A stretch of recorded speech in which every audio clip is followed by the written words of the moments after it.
A question that people ask a lot is, which lenses should I get? That is a very deep question. Every lens has a purpose, every lens has a use. Lenses are basically like tools. Each event you shoot, each situation you're in requires a different lens. Like, you don't use a hammer and use that to cut wood. Actually.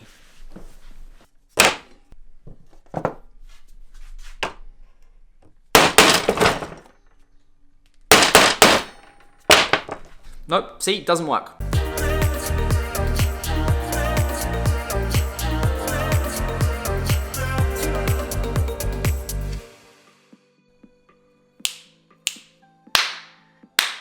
I've been watching a lot of videos on sound recently, and this is a pretty echoey room. But I don't think my wife's gonna let me put sound panels up. Oh well. So you've just picked up the A7 III, and you may be new to photography, you may be new to video, you may be new to Sony, you may be new to mirrorless, who knows, you may be new to everything. A question that people ask all the time is, which lenses should I buy for my Sony? Let me start by saying this. There is no best lens. The lens that is good for everything. There are certain tools required for certain jobs. Exactly the same thing for cameras and lenses. You need different lenses for different jobs, different shoots. You're gonna need different lenses. I'm gonna talk briefly about the 3 lenses that I use, the ones that work for me and why they might work for you as well. Number 1, the Sigma 16mm f1.4 lens. Gonna be a controversial one because it's actually an APS-C lens and the A7 III is a full frame camera. And also, this isn't the Sigma 16mm, the lens I'm filming on is. This is just a fill-in. But anyway, the Sigma 16mm f1.4, there's nothing available right now that matches the quality of the Sigma 16mm as well as the price. In the full frame market, there's just nothing that matches out there, so that's why I still use this lens. It's cheap, it's equivalent to a 24mm on the crop, which means it's still a wide angle lens at 24mm. It's a great length for landscape shots, it's a great length for these YouTube videos, talking head videos. It's not great for portraits because it kind of makes your face look long and exuberates your features, get a big nose, and yeah, it's not great for portraits. For these videos, it gives you a large angle of view. The bokeh is insane, beautiful. You can tell here, really nice. This is at 1.6. The low light performance is incredible with it being in f1.4. The autofocus is as quick as a Sony native lens. Colors are beautiful, and the image is equally as beautiful. So that's number 1, the Sigma 16mm f1.4. Number 2, the Sony A7iii f1.8. If you want to learn a little bit more about this lens, click my video up here. The low light bokeh beast. The bokeh is just, hang on. Bokeh is basically, yeah, I went there and did that. This lens is great for anything involving people, for both photography and for video, portraits, weddings, interview shots. Of course, beautiful for B-roll as well. The low light is great at f1.8. The lens is made incredibly well. It's very cheap for what you get. Comparable in quality to the Zeiss, which is twice the price, nearly twice the price. It's a prime lens, so you do have to move around if you want to reframe your shot, but you have clear image zoom and you also have a crop mode on the A7 III, which gives you additional reach. It gives you zoom, which you can use in 4K video and still looks great. And so it's now more than an 85. So that is number 2. And number 3, some people will agree with this, some people will not agree with this.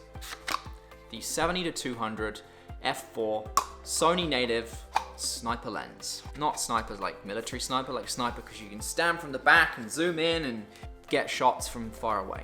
Great thing about this lens is it's really good for standing far back and getting people's reactions at, say, like a wedding or if you're at an event and the camera's not right in their face. So you get reactions, you can get emotions that you wouldn't normally get if you have the camera right up, right in someone's face. Sometimes they're not always going to act as genuine or as real, or they're going to be a little bit uncomfortable. With this, you stand back, you can get real raw emotions, and for weddings, this is a perfect lens. If you're outside and in daylight, this is a go-to for all kinds of events. Inside, it's an f4, so it's not the greatest in low light. That's when I typically go to the 85. But yeah, outside, out and about, this is a fantastic lens, the Sony 70-200 sniper lens. This lens, believe it or not, at an f4, if you're zoomed in all the way, when you zoom in, you get better bokeh. And every time I look at the images back from this after I've recorded video, I'm astonished and just blown away by the quality of the image that this produces. It's an expensive lens, but it's worth every single penny. I do believe, and I think it's important that everybody owns one of these. It's a very valuable piece of kit that when you need it and you have it, you will appreciate it. So that's my 3 lenses, the 3 recommendations I'd say for you. Now I know what you're gonna say. There is a big gap between my fill-in Sigma 16mm and my 85. This is pretty much a 24. So between 24 and 85, I got nothing. And there is a gap, I entirely agree with you. I actually own the Sigma 30mm, see this video here, I stopped using it. I just didn't have a use for it anymore. I found myself using other lenses and I stopped using it, so I sold it. That for me is enough of a test to say I don't need anything in between that gap there, so why bother owning something if I don't need it? The 85 covers most of what I want to use when I'm walking around. I can walk in closer, I can use clear image zoom, I can crop, I can walk out. I got 2 legs, I can go backwards, that's no problem. It's a prime lens. If you're used to shooting with prime lenses, you have to do that anyway. So to me, that's no big deal. Walk back, get your framing that way, and you can use a beautiful lens still. So there we go. Those are the 3 lenses that I use for video when filming with my A7iii and A6300 II.